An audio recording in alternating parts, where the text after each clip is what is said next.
Alfonso Rueda podería converterse no primeiro presidente da Xunta con orixes en Pontevedra. O actual líder dos populares nesta provincia está a piques de facerse co control do PPDG e de suceder a Feijóo á fronte do goberno galego. O seu camiño comeza a despexarse unha vez conseguido o apoio dos populares ourensáns. Manuel Baltar, presidente da Deputación de Ourense, acaba de descartarse como posible novo líder en Galicia, amosando o seu apoio público expreso a Rueda. Os populares lucenses aínda non se pronunciaron, aínda que todo apunta a que apoiarán a proposta de Feijóo. A única pedra que podería topar Rueda nese camiño está na Coruña, cun Diego Calvo que non amosou aínda o seu apoio pontevedrés, pero si reclamou un líder á fronte do PPDG que integre todas as sensibilidades. Pero coa manobra dos ourensáns, Rueda ten xa un pé en Montepío. Será o sexto presidente da Xunta dende a chegada da democracia.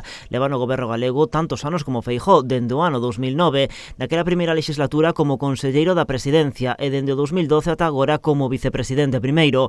O seu ascenso no executivo contrastou co paso cara atrás que sufriu a nivel interno. Pasou de ser o secretario xeral do PPDG, o número 2 da formación, a asumir a presidencia do PP provincial de Pontevedra, que dirixe dende o 2016. Esa manobra viuse como un enfrontamento entre Rueda e Feijóo, aínda que a versión oficial era que se tratara dunha petición do propio presidente da Xunta para revitalizar o partido na provincia tras a marcha de Rafael Louzán.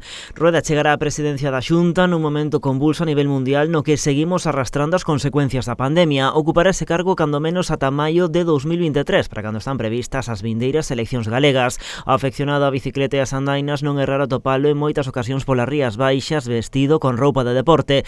Agora, se nada se torce, iniciará a carreira máis importante da súa vida. Deixará de ser a sombra de Feijóo para converterse no seu herdeiro.